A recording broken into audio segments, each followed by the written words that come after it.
ഈശോ മിശിഹായിക്ക് സ്തുതിയായിരിക്കട്ടെ. ഒരു ക്രൈസ്തവനെ സംബന്ധിച്ച് ഏറ്റവും പ്രധാനപ്പെട്ട ആഴ്ചയിലേക്കാണ് നമ്മൾ പ്രവേശിക്കുന്നത്, വിശുദ്ധവാര ആഴ്ചയിലേക്ക്. ഇന്ന് നമ്മൾ പ്രത്യേകമായി വിചിന്തനത്തിനായി എടുക്കുന്നത് ഓശാന ഞായറാഴ്ചത്തെ വായനകളാണ്. തിരുസഭ മാതാവ് ഇന്നേ ദിവസം വിചിന്തനത്തിനായി നമുക്ക് നൽകിയിരിക്കുന്ന 4 വായനകൾ. മത്തായിയുടെ സുവിശേഷം 21-ാം അധ്യായം 1 മുതൽ 17 വരെ ഉള്ള വചനഭാഗങ്ങൾ. 1-ാം വായന ഉൽപ്പത്തിയുടെ പുസ്തകം 49-ാം അധ്യായം 8 മുതൽ 12 വരെയും 22 മുതൽ 26 വരെയും ഉള്ള വചനഭാഗങ്ങൾ. 2-ാം വായനയിൽ സക്കറിയ പ്രവാചകന്റെ പുസ്തകം 9-ാം അധ്യായം 9 മുതൽ 12 വരെയുള്ള വചനഭാഗമാണ് തിരുസഭ മാതാവ് വിചിന്തനത്തിനായി നമുക്ക് നൽകിയിരിക്കുക. ലേഖനത്തിലേക്ക് കടന്നു വരുമ്പോൾ 3-ാം വായനയിൽ വിശുദ്ധ പൗലോസ് ശ്ലീഹ റോമാക്കാർക്ക് എഴുതിയ ലേഖനം 11-ാം അധ്യായം 13 മുതൽ 24 വരെയുള്ള വചനഭാഗമാണ് തിരുസഭ മാതാവ് നമുക്കായി വിചിന്തനത്തിനായി നൽകിയിരിക്കുന്നത്. ഈ വായനകളെല്ലാം ഈശോയുടെ ജെറുസലേം പ്രവേശനത്തെയും അവൻ്റെ രാജത്വത്തെയും അടിവരയിട്ട് കാണിച്ചു തരുന്നതാണ്. ഒരു യഹൂദനെ സംബന്ധിച്ചിടത്തോളം അവൻ്റെ ജീവിതത്തിൽ ഏറ്റവും പ്രധാനപ്പെട്ട 3 തിരുനാളുകളാണുള്ളത്. 1 പെന്തക്കുസ്ത തിരുനാൾ, 2 പെസഹ തിരുനാൾ, 3 കൂടാര തിരുനാൾ. ഈ 3 തിരുനാളുകൾക്കും എല്ലാ യഹൂദരും ജെറുസലേം ദേവാലയത്തിൽ വന്ന് ദൈവത്തെ ആരാധിക്കണമെന്നത് മോശയുടെ കൽപ്പനയാണ്. അതുകൊണ്ട് എല്ലാ യഹൂദരും ജെറുസലേമിൽ വന്നിരുന്ന സമയമാണ് ഈശോ തൻ്റെ ജെറുസലേം പ്രവേശനത്തിനായി തിരഞ്ഞെടുക്കുക. മർക്കോസിന്റെ സുവിശേഷം 11-ാം അധ്യായത്തിലും ലൂക്കായുടെ സുവിശേഷം 19-ാം അധ്യായത്തിലും ഇതേ ജെറുസലേം പ്രവേശനം തന്നെയാണ് നമ്മൾ കണ്ടുമുട്ടുക. ലൂക്കായുടെ സുവിശേഷം 19-ാം അധ്യായത്തിന്റെ 29-ാം വാക്യം ഇങ്ങനെയാ പറയുക: ഒലിവ് മലക്കരികെയുള്ള ബേത്ഫഗെ, ബെദാനിയ എന്നീ സ്ഥലങ്ങളെ സമീപിച്ചപ്പോൾ ഈശോ തൻ്റെ ശിഷ്യന്മാരോട് പറഞ്ഞു, നിങ്ങൾ എതിരെ കാണുന്ന ഗ്രാമത്തിലേക്ക് പോകുവിൻ. ആരും കയറിയിട്ടില്ലാത്ത ഒരു കഴുതക്കുട്ടിയെ നിങ്ങൾ അവിടെ കാണും. നിങ്ങൾ അവയെ എൻ്റെ അടുക്കിലേക്ക് കൊണ്ടുവരുവിൻ. ജെറുസലേമിന് അടുത്തുള്ള ഒലിവ് മലക്കരികെയുള്ള ബെദാനിയ, ഇതിന് ഒരുപാട് തെളിവുകൾ സുവിശേഷത്തിൽ നമ്മൾക്ക് കാണാൻ പറ്റും. യോഹന്നാന്റെ സുവിശേഷത്തിന്റെ 11-ാം അധ്യായത്തിന്റെ 18-ാം വാക്യത്തിൽ കൃത്യമായി പറയും, ജെറുസലേമിൽ നിന്ന് വെറും 15 സ്ഥാദിയോൺ മാത്രം അകലമേ ഉണ്ടായിരുന്നുള്ളൂ ബെദാനിയായിലേക്ക്. ഈ ബെദാനിയായിൽ ഈശോ തൻ്റെ പരസ്യ ജീവിതത്തിന്റെ ഒരുപാട് സമയം ചെലവിട്ടിട്ടുണ്ട്. ഈ ബെദാനിയായിൽ ഈശോ ഒരുപാട് അത്ഭുതങ്ങൾ ചെയ്തിട്ടുണ്ട്. മരിച്ചവരിൽ നിന്ന് ഈശോ ഉയർപ്പിച്ച ലാസർ താമസിച്ചിരുന്ന സ്ഥലമാണ് ബെദാനിയ. ബെദാനിയായിലെ കുഷ്ഠരോഗിയായ ശിമയോന്റെ വീട്ടിൽ ഭക്ഷണത്തിനിരിക്കുമ്പോഴാണ് ഒരു സ്ത്രീ ഒരു വെൺകൽഭരണി നിറയെ വിലയേറിയ സുഗന്ധ തൈലവുമായി വന്ന് ഈശോയുടെ ശിരസിൽ ഒഴിച്ചത്. ബെദാനിയായിൽ നിന്ന് വരുമ്പോഴാണ് ഈശോ അത്തിവൃക്ഷത്തെ ശപിക്കുന്നത്. വൈകുന്നേരമായപ്പോൾ ഈശോ തൻ്റെ ശിഷ്യന്മാരെ കൂട്ടി ബെദാനിയായിലേക്ക് പോയി. ഇങ്ങനെ ബെദാനിയായിൽ ഈശോ ഒരുപാട് സമയം പരസ്യജീവിതത്തിൻ്റെ ഒരുപാട് സമയം ചെലവിട്ടു എന്നതിന് ഒരുപാട് വചനഭാഗങ്ങൾ നമുക്ക് കണ്ടെത്താൻ പറ്റും. ഇങ്ങനെ ഒലിവ് മലക്കരികെയുള്ള ബെദാനിയായിൽ ഈശോയെ അറിയാവുന്ന ഒരുപാട് യഹൂദരുണ്ട്. ഇവരെല്ലാവരുമുള്ള ഒരു സമയമാണ് ഈശോ ജെറുസലേം പ്രവേശനത്തിനായി തിരഞ്ഞെടുക്കുക. ജെറുസലേമിലേക്കുള്ള ഈശോയുടെ രാജകീയ പ്രവേശനമാണ് ഓശാന തിരുനാൾ. ഈ ഓശാന തിരുനാൾ 4 കാര്യങ്ങൾ നമ്മെ ഓർമ്മിപ്പിക്കുന്നു. 1, ഓശാന വ്യത്യസ്തനായ ഒരു രാജാവിൻ്റെ ഓർമ്മയാണ്. 2, ഓശാന ഇന്നും നമ്മുടെ ജീവിതത്തിൽ പ്രാധാന്യമുള്ള ഒരു പ്രാർത്ഥനയാണ്. 3, ഓശാനയിൽ അവൻ കയറിയ കഴുത ഒരടയാളമാണ്. 4, ഓശാന നമ്മെ ഓർമ്മിപ്പിക്കുന്നു, നീ ഒരു ദൈവാലയം ആണെന്ന്. 1, ഓശാന വ്യത്യസ്തനായ ഒരു രാജാവിൻ്റെ ഓർമ്മയാണ്. കഴുതപ്പുറത്ത് വരുന്ന ഒരു രാജാവിൻ്റെ ഓർമ്മ.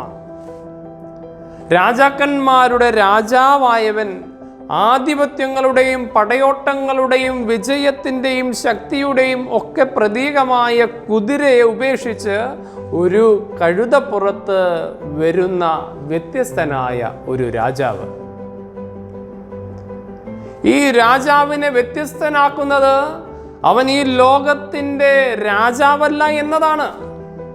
കാലിത്തൊഴുത്തിലെ ജനനം മുതൽ കാൽവരിയിലെ മരണം വരെ നീളുന്ന അവൻ്റെ ജീവിതയാത്രയിൽ ഉടനീളം അവൻ പറയാൻ ഉദ്ദേശിച്ചതും പറഞ്ഞതും പഠിപ്പിച്ചതും ഇതുതന്നെയാണ്. പീലാത്തോസിൻ്റെ അരമനയിൽ വെച്ച് അവിടുന്ന് ശക്തമായി പ്രഖ്യാപിച്ചു, എൻ്റെ രാജ്യം ഐഹികമല്ല എന്ന്. ഈശോ എന്ന രാജാവിനെ പിന്തുടരുന്നവർക്ക് അവൻ നൽകുന്നത് സൗഭാഗ്യത്തിൻ്റെ കൂടാരങ്ങളല്ല, മറിച്ച് ഈ രാജാവിൻ്റെ സമ്മാനം നിത്യജീവനാണ്. അതാണ് അവൻ തൻ്റെ വലതുഭാഗത്ത് കിടന്ന നല്ല കള്ളനോട് പറഞ്ഞത്, ഇന്നു നീ എന്നോടുകൂടെ പറുദീസായിൽ ആയിരിക്കുമെന്ന്. ഈ രാജാവിനെ വ്യത്യസ്തനാക്കുന്ന മറ്റൊരു കാര്യം, അവൻ സമാധാനത്തിൻ്റെ, എളിമയുടെ, ക്ഷമയുടെ, സ്നേഹത്തിൻ്റെ രാജാവാണെന്നതാ. ജനനത്തിലും ജീവിതത്തിലും മരണത്തിലും ഇത്രത്തോളം എളിമ കാട്ടിയ ഒരു രാജാവിനെ ചരിത്രത്തിൻ്റെ താളുകളിൽ നമുക്ക് കണ്ടെത്താൻ പറ്റില്ല.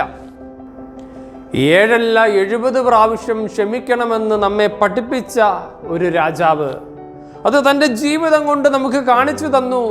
കാൽവരിയിൽ കുരിശിൽ കിടക്കുമ്പോഴും പിതാവിനോട് പ്രാർത്ഥിക്കുകയാ, തമ്പുരാനെ, ഇവർ ചെയ്യുന്നതെന്തെന്ന് ഇവരറിയുന്നില്ല, ഇവരോട് നീ ക്ഷമിക്കണമേ എന്ന്. അവൻ പഠിപ്പിച്ചത് ജീവിതം കൊണ്ട് കാണിച്ചു തന്നവനാണ് ഈ വ്യത്യസ്തനായ രാജാവ്. ഈ പ്രപഞ്ചവും പ്രകൃതിയും ഇത്രത്തോളം സ്നേഹിച്ച മറ്റൊരു രാജാവില്ല. അവൻ്റെ ജനന സ്ഥലത്ത് താരകം വഴികാട്ടി. കാറ്റും കടലും അവൻ്റെ വാക്കുകൾക്ക് മുമ്പിൽ ശാന്തരായി. അവൻ കാൽവരിയിൽ മരിച്ചപ്പോൾ സൂര്യൻ ഇരുണ്ടു, ഭൂമി വിറച്ചു, പാറകൾ പിളർന്നു.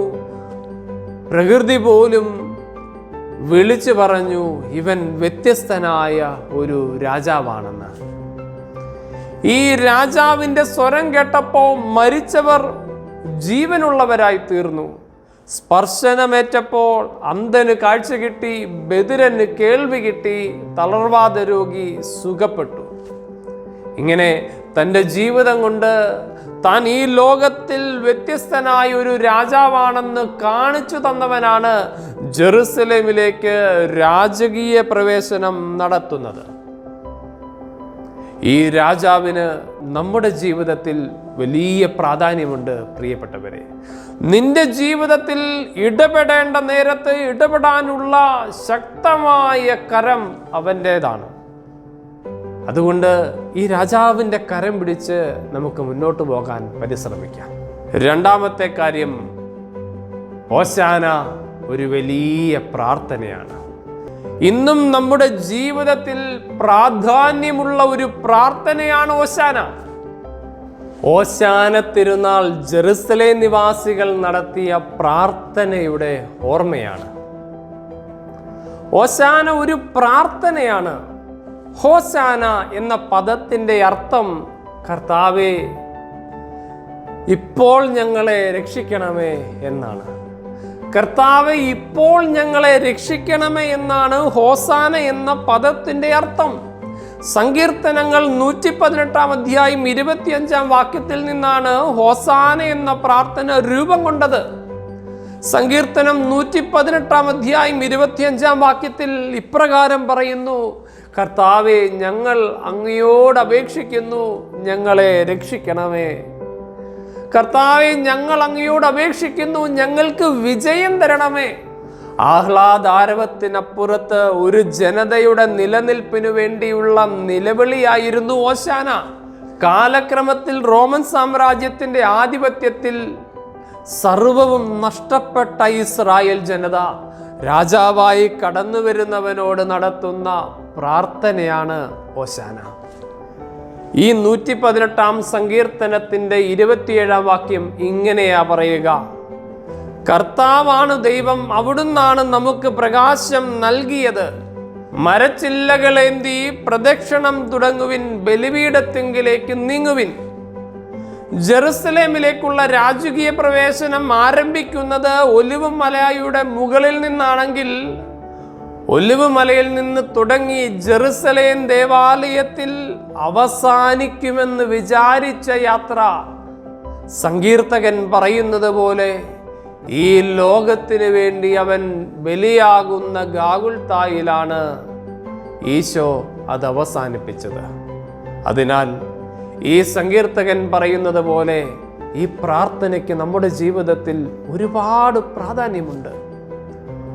ഓശാന എന്ന വാക്കിന്റെ അർത്ഥം കർത്താവേ ഇപ്പോൾ ഞങ്ങളെ രക്ഷിക്കണമേ എന്നാണെങ്കിൽ, കർത്താവേ രോഗങ്ങളിൽ നിന്ന്, വേദനകളിൽ നിന്ന്, ബുദ്ധിമുട്ടുകളിൽ നിന്ന്, ദുരിതങ്ങളിൽ നിന്ന്, കടബാധ്യതകളിൽ നിന്ന്, എല്ലാ ബുദ്ധിമുട്ടുകളിൽ നിന്നും കർത്താവേ ഇപ്പോൾ ഞങ്ങളെ രക്ഷിക്കണമേ എന്നുള്ള നമ്മുടെ പ്രാർത്ഥനയാണ് ഓശാന എന്ന് പറയുക.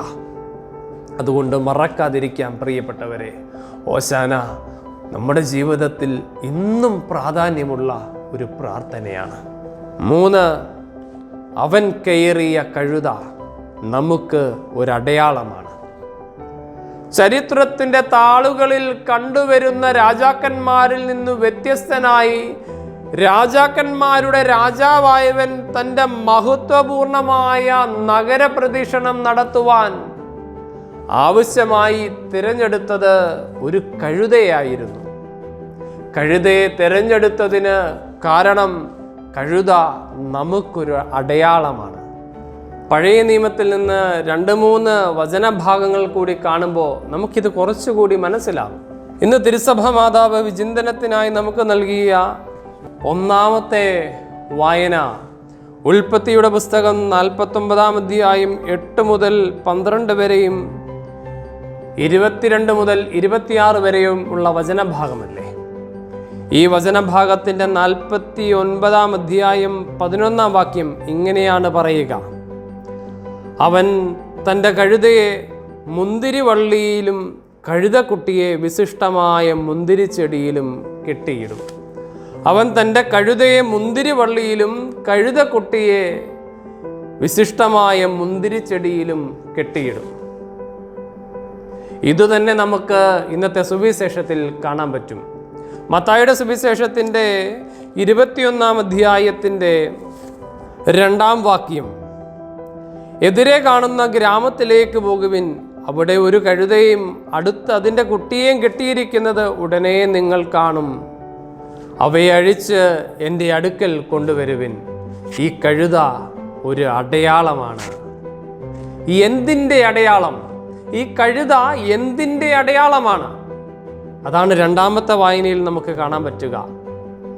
2ാമത്തെ വായന സക്കറിയ പ്രവാചകന്റെ പുസ്തകം 9 അധ്യായം 9 മുതൽ 12 വരെയുള്ള വചനഭാഗമല്ലേ 2ാമത്തെ വായനയിൽ വിചിന്തനത്തിനായി തിരുസഭ മാതാവ് നമുക്ക് തന്നത്. 9 അധ്യായത്തിൻ്റെ 9 വാക്യം ഇങ്ങനെയാ പറയുക: സിയോൻ പുത്രി അതിയായി ആനന്ദിക്കുക, ജെറുസലേം പുത്രി ആർപ്പ് വിളിക്കുക. ഇതാ നിന്റെ രാജാവ് നിന്റെ അടുക്കിലേക്ക് വരുന്നു. അവൻ പ്രതാപവാനും ജയാശാലിയുമാണ്. അവൻ വിനയാന്വിതനായി കഴുതപ്പുറത്ത്, കഴുതക്കുട്ടിയുടെ പുറത്ത് കയറി വരുന്നു. കഴുതപ്പുറത്ത്, കഴുതക്കുട്ടിയുടെ പുറത്ത് കയറി വരുന്നു. നിങ്ങൾ ആ ഗ്രാമത്തിലേക്ക് പോകുവിൻ. അവിടെ ചെല്ലുമ്പോൾ ഒരു കഴുതയെയും അതിനോടൊപ്പം ഒരു കഴുതക്കുട്ടിയെയും നിങ്ങൾ കാണും. അവയെ നിങ്ങൾ അഴിച്ചു കൊണ്ടുവരുവിൻ. പ്രിയപ്പെട്ടവരെ, ജെറുസലേം പുത്രി, നിന്റെ രാജാവ് നിന്റെ അടുക്കലേക്ക് കഴുതയുടെയും കഴുതക്കുട്ടിയുടെയും പുറത്തു വരുന്നു എന്ന പ്രവചനങ്ങളുടെ പൂർത്തീകരണമാണ് ഈശോ ജെറുസലേം പ്രവേശനത്തിലൂടെ കഴുതപ്പുറത്ത് കടന്നു വന്നുകൊണ്ട് നമുക്ക് കാണിച്ചു തന്നത്. കഴുത ഒരു അടയാളമാണ്. യഹൂദജനം മനസ്സിലാക്കണം. കഴുത ഒരു അടയാളമാണെന്ന് യഹൂദജനം മനസ്സിലാക്കണം. ജെറുസലേമിലേക്ക് കഴുതപ്പുറത്ത് വരുന്നത് നമ്മുടെ രാജാവാണ്. പ്രവചനങ്ങളുടെ പൂർത്തീകരണമായ മിശിഹായാണ് ഈ കടന്നു വരുന്നതെന്ന് മനസ്സിലാക്കി കൊടുക്കുകയാണ് ഒരു കഴുതപ്പുറത്ത് ഈശോ വന്നുകൊണ്ട്. ഒരു വചനഭാഗം കൂടി കണ്ടാൽ ഇത് കുറച്ചുകൂടി നമുക്ക് വ്യക്തമാകും. രാജാക്കന്മാരുടെ 1-ാം പുസ്തകം 1-ാം അധ്യായം 32 മുതൽ 40 വരെയുള്ള വചനഭാഗങ്ങൾ. ദാവീദിന്റെ പുത്രനാണ് മിശിഹ എന്നതാണ് ഇസ്രായേലിലെ പ്രവചനങ്ങൾ. 1 രാജാക്കന്മാർ 1-ാം അധ്യായം 32 മുതൽ 40 വരെയുള്ള വാക്യത്തിലൂടെ നാം ഇവിടെ കാണുന്നത് ദാവീദ് രാജാവ് തൻ്റെ സ്വന്തം പുത്രനായ സോളമനെ തൻ്റെ പിൻഗാമിയായി അഭിഷേകം ചെയ്യാൻ പുരോഹിതനായ സാദോക്കിനോടും പ്രവാചകനായ നാഥാനോടും പറയുന്ന വചനഭാഗമാണിത്. 1 രാജാക്കന്മാരുടെ 1-ാം അധ്യായത്തിൻ്റെ 33-ാം വാക്യം ഇങ്ങനെയാ പറയുക: അവർ വന്നപ്പോൾ അവൻ പറഞ്ഞു, നിങ്ങൾ രാജസേവകന്മാരെ കൂട്ടിക്കൊണ്ട് എൻ്റെ മകൻ സോളമനെ എൻ്റെ കോവർ കഴുതയുടെ പുറത്തിരുത്തി ഗീഹോനിലേക്ക് കൊണ്ടുപോകുവിൻ. അവിടെ വെച്ച് പുരോഹിതൻ സാദോക്കും പ്രവാചകൻ നാഥാനും അവനെ ഇസ്രായേലിൻ്റെ രാജാവായി അഭിഷേകം ചെയ്യട്ടെ. 1 രാജാക്കന്മാരുടെ 1-ാം അധ്യായത്തിൻ്റെ 39-ാം വാക്യത്തിൽ അതിനെ തുടർന്ന് നമ്മൾ കാണുകയാണ്. അവർ ദാവീദ് രാജാവിൻ്റെ കോവർ കഴുതയുടെ പുറത്തിരുത്തി സോളമനെ ഗീഹോനിലേക്ക് കൊണ്ടുപോവുകയാണ്. അവിടെ വെച്ച് പുരോഹിതനായ സാദോക്ക് വിശുദ്ധ കൂടാരത്തിൽ നിന്നും തൈലം നിറച്ച കൊമ്പെടുത്ത് സോളമനെ അഭിഷേകം ചെയ്തു. അവർ കാഹളം മുഴക്കി ആർപ്പ് വിളിച്ചു. ജനം അവനെ അനുഗമിച്ചു.